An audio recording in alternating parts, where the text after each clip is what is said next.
10 veces las que el pueblo se rebela o contra los pastores que Dios levanta o contra el mismo Dios, o simple y sencillamente quisiera regresar allá donde yo vivía antes. Es como decir, ya no quiero ser cristiano, me quiero volver a regresar con los cuates, me quiero volver a ir de jarra. Es como una tentación. La antepasada tentación que vimos era la idolatría, y vimos que todo aquello que se levanta en el lugar que le corresponde a Dios es una idolatría, y a veces nuestra propia vida se vuelve un ídolo, y el hombre caído, su mentalidad es: yo soy mi único Dios y me debo respeto solamente a mí. Podríamos ser cristianos y hago lo que a mí me parece correcto, lo hacemos a un lado y hacemos nuestra propia voluntad. Para aquellos que digan, ay, es que Dios me ama así como soy, no, espérame, Dios demanda cambios. Lo hermoso de esto no es que solamente cambio y ya, se acabó, no, sino que tu propio cambio atrae la presencia de Dios a tu vida. Si la presencia de Dios está en tu vida, todo tu alrededor se empieza a hacer cambios también. Los altercados, y hablábamos de pleitos entre hermanos. Y después vimos el tema de las concupiscencias. Desde que uno es joven, uno es niño, desde que uno va creciendo y hace uno las cosas incorrectamente, se vuelven pecados, cosas que a Dios no le agradan, que ni siquiera sabíamos que le desagradaban, pero hoy venimos a la iglesia a saber qué Dios le agrada y qué no le agrada. Hábitos que tienes que romper y empezar a cambiarlos. Las concupiscencias son problemas que están en nuestro corazón. Todos tenemos concupiscencias, no hay uno solo. El único que no tenía concupiscencias era Jesús. Es el único ser que no tuvo concupiscencias. Desde su nacimiento no tenía genética de hombre,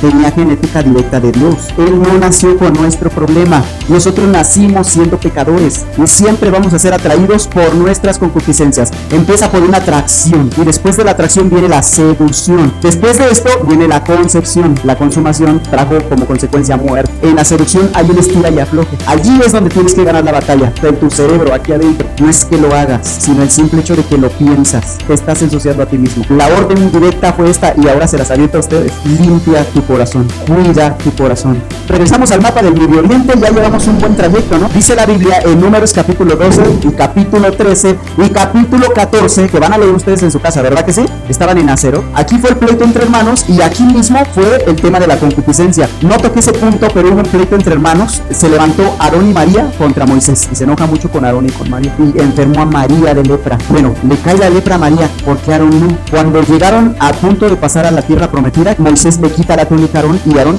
cae muerto. Lo único que estaba sosteniendo con vida a Aarón era la túnica, era el servicio que le estaba dando a Dios. Moisés ora por María, pasan 7 días, se limpia de la lepra y entonces todo el pueblo empieza a caminar y pasan de Hazerot, llegan hasta el desierto de Param, hasta un lugar llamado Cades. Van y visitan la tierra prometida y llegan hasta Hebrón. Pasan 40 días de esto y regresan y dan el reporte y empiezan diciendo, por cierto que sí, es una tierra que abunda leche y miel. Está muy bien, muy padre, muy bonita.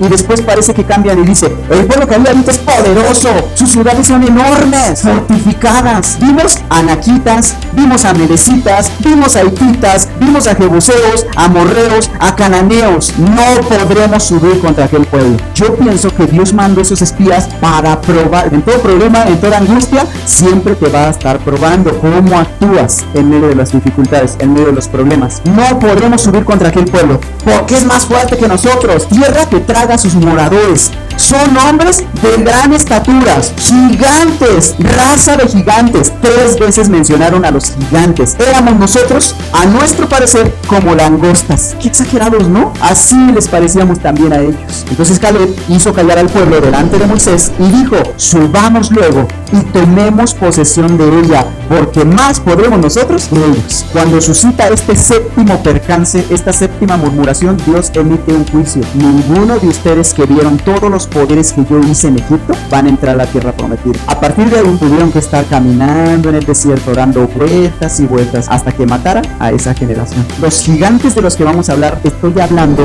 de muertes generacionales, problemas que cada generación ha tenido. ¿Cuál sería el gigante que nuestros abuelos tenían que vencer en ese entonces? El alcohol. Programa de Viernes, Los Intocables. Personas que peleaban en contra del alcohol. Tan fuerte que hubo muchas muertes. Había mafias que se encargaban de meter el alcohol a todo el país país, y entonces estaban preocupados porque sus hijos no cayeran ante el pleito con ese gigante. Deje de hacer eso, mi hijo, eso no es bueno para usted. Pero el gigante de nuestros papás es la droga. Antes de mis papás no era tan notorio, había, pero no era tan fuerte como en la época de mis papás. Constantemente estaban revisando mi mochila. ¿Por quién agarró mi mochila, ma? Ay, no sé, hijo, pues así la dejaste, así estaba. Es el gigante que nuestros papás enfrentaron. Es muy interesante ver que cuando se levantaron estos dos gigantes, las instituciones nos ayudaban. Levantaban el AA para ayudar a aquellos que tenían ese problema, ese trastorno de vicio, de alcoholismo, de drogadicciones. El gobierno nos ayudaba y estábamos de la mano trabajando para que se resolviera el problema. Nuestro gran gigante que se ha levantado es el homosexualismo. Tenemos un grave problema, que estamos solos, que el gobierno no nos ayuda. Las instituciones están contrarias a los principios que nosotros tenemos. Leyes que están creando contrarias a la verdad. Pero yo le apuesto que si alguien denuncia este video, me borran toda la cuenta por estar mencionando este tipo de cosas. Lo toman como agresión, como discriminación. Es tremendo. ¿O cuándo habían oído? No tengamos discriminación hacia los borrachos que conducen en la calle. Es como si se levantara las leyes cuidando y protegiendo a aquellos que conducen ebrios. Si usted es drogadicto, venga, no está solo.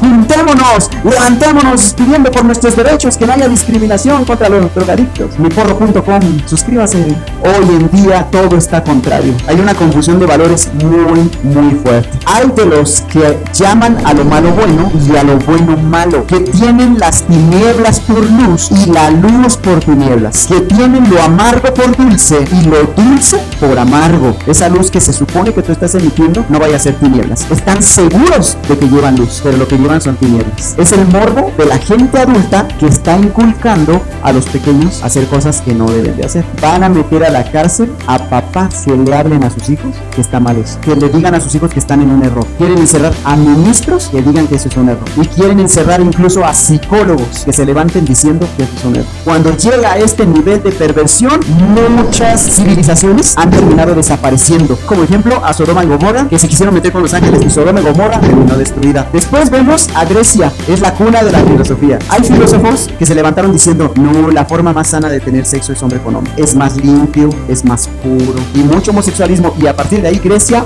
desapareció. Tenemos también Calígula y Nerón, los gobernantes de esos lugares, que practicaban un arte y orgías que hacían. Cuando llega a ese nivel de perversión, la civilización termina tronando. Solamente nos falta un pequeño paso para llegar a ese nivel nosotros, que suba al pleno como una ley. El Señor ya viene, porque los tiempos están prestos. Por tanto, ya que ellos son de carne y hueso, Él también compartió esa naturaleza humana para anular mediante la muerte al que tenía el dominio de la muerte, es decir, al diablo, y librar a todos los que por temor a la muerte estaban sometidos a esclavitud durante toda la vida. Pero todavía nos morimos, sí, pero no cuando el diablo quiere, sino cuando Dios quiere. Eso debería de generarte a ti paz. No te vas a ir a menos que Dios lo permita. El terror es el arma de los gigantes. Tenían terror y siempre había una sombra atrás de ellos que su hijo fuera a caer. Para mis papás era que sus hijos, que nosotros cayéramos en alguna drogadicción. Esos gigantes se levantan y su espada con la que te agreden es el miedo